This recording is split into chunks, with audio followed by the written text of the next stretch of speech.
Assalamualaikum dan salam sejahtera. Apa khabar semua? Saya harap kita semua dalam keadaan sihat ya. InsyaAllah.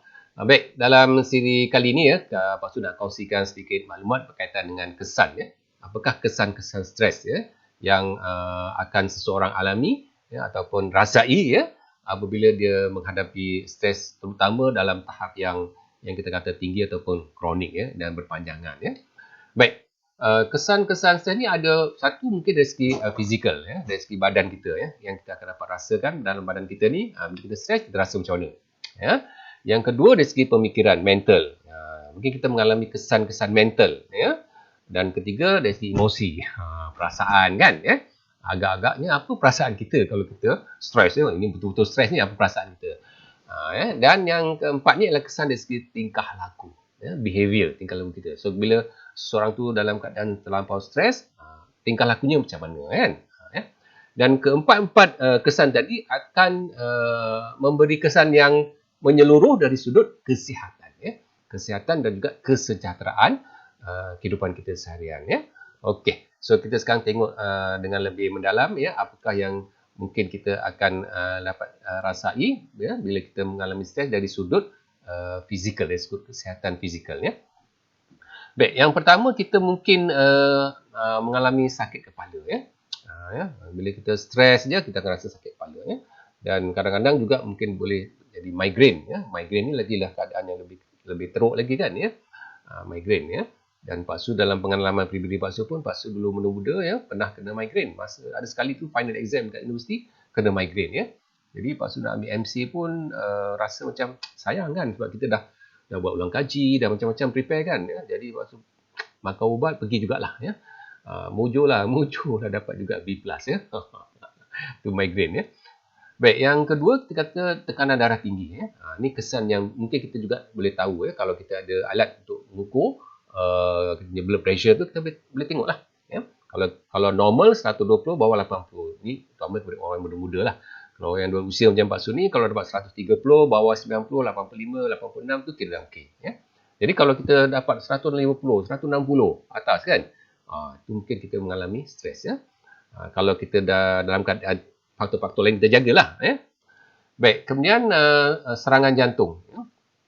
Ini sangat berbahaya bagi orang yang memang ada sakit jantung ya. Bila dia mengalami stres yang sangat kronik, mungkin dia terdedah kepada serangan-serangan jantung ya.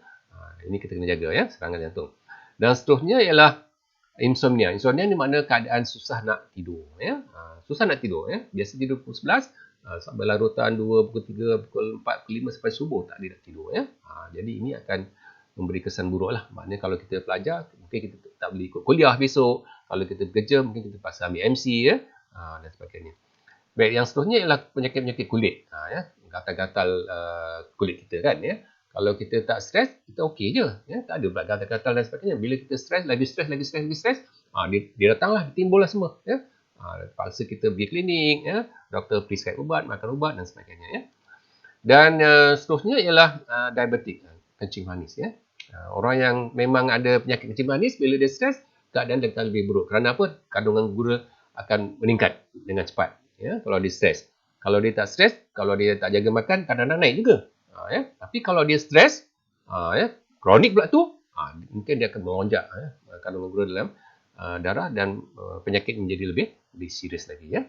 Okey, itu kita katakan tadi kesan-kesan terhadap fisiologi dari segi badan kita ya, kesihatan dari segi badan kita, dari segi jasad ya, dari segi fizikal kan ya. Dan kesan-kesan fizikal ni amat mudah untuk kita lihat, untuk kita rasai ya, kerana kita yang rasa kalau kita tak pening kita tak adalah sakit, tak adalah kita rasa apa-apa kan ya. Begitu juga kalau tekanan darah kita ya. Begitu juga kalau sakit jantung ya, kita tak rasa sesak dada dan sebagainya kan ya. So itu kesan-kesan fizikal ya. Kita tak kulit-kulit kita okey je, tak ada gatal-gatal semua kan ya. Jadi benda-benda macam tu kita mudah nak kesan ya. Dan ada juga kesan-kesan lain yang kita perlu tengok juga ya, bila kita mengalami stres, iaitu kesan emosi. Ya, kesan emosi. Baik, kesan emosi ni pun senang juga kita nak detect kan ya. Pertama, kebimbangan. Orang dalam keadaan stres ni, kesan yang paling mudah untuk dia dapat tahu ialah dia rasa bimbang. Ya, anxiety, kebimbangan. Dan kebimbangan ni boleh bertahap. Sikit, sederhana, tinggi ya. Kita boleh rasa kebimbangan. Dan kebimbangan ni kalau apa nama ni semakin buruk dia boleh membawa kepada penyakit mental, gangguan mental, ataupun kecelaruan mental disorder. Yang seterusnya adalah kemurungan. Ini pun berkait juga dengan kebimbangan, kemurungan, depression kan, depression ni pun boleh membawa kepada mental disorder, kalau kita tak cepat atasinya. Kemudian perasaan dan tingkah laku agresif. Biasalah kadang-kadang kita tengok kan orang kalau dia stres sangat, mulalah hentak meja lah, dibaling buku lah, dibaling apalah, macam-macam lah, dia menjerit apa semua kan. Kadang-kadang dia mungkin nak mencederakan orang dan sebagainya. Tu dia stres lah tu. Ini kesan yang kita senang nak tengok lah dari segi emosi, tapi dizahirkan juga dalam bentuk tingkah laku. Kemudian yang seterusnya kekecewaan. Selalu kecewa, frustrated kan. Dan seterusnya minat dan motivasi menurun. Ini bahayalah. Kalau kita belajar, mungkin semangat nak belajar dah mungkin menurun. Kalau kita bekerja macam tu juga. Kalau kita berkebun, sama jugalah kan. Tak nak turun kebun. Habis semua layu pokok kan, tak kena siram. Ini pun masalah juga. Kemudian sebenarnya burnout. Burnout ni makna keadaan memang kita dah tak nak lah. Kalau kerja, dia nak berhenti kerja. Dia tak nak kerja lagi. Kalau belajar, dia nak quit. Dia nak quit belajar. Orang kata dah burnout. Dan memang dia tak nak buat lagi dah. Hilang langsung minat nak bekerja. Tak ada semangat langsung. Jadi kita boleh bawa kepada burnout.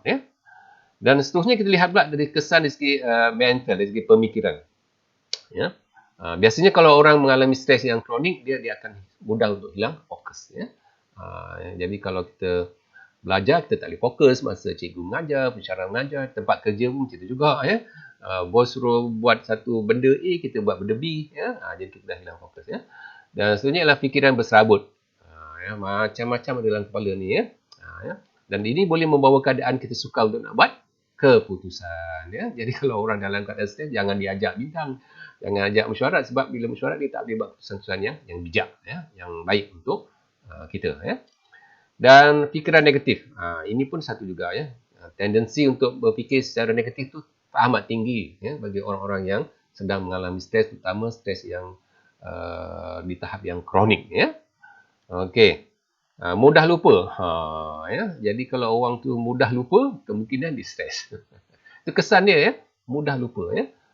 Jadi kalau kita nak jadi pelajar, nak baca itu, nak study itu, study ini, nak ingat kan, kita kena jaga. Kita kena jadi diri kita supaya kita dapat kawal stres kita. Stres nak buat assignment, stres nak exam, stres nak siapkan projek, macam-macam lah. Tempat kerja macam tu juga kan. Stres di tempat kerja, menjadi lupa. Okey. Dan sebenarnya ini yang paling-paling kita harus hindarkan.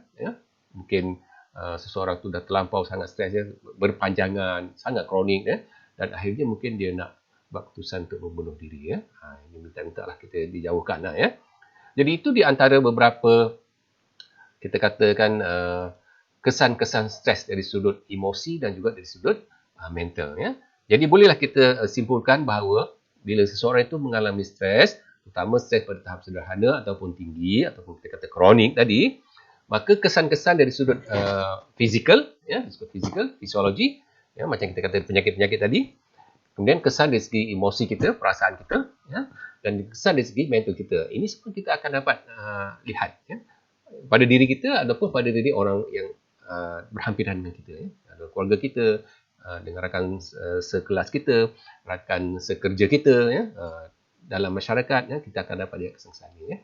Dan kalau kesan-kesan itu semakin hari semakin buruk, kerana stres yang dialami tidak diambil langkah-langkah untuk mengatasinya, mungkin boleh kita lah, kalau kita dapat tahu, kita boleh bawa berjumpa dengan profesional.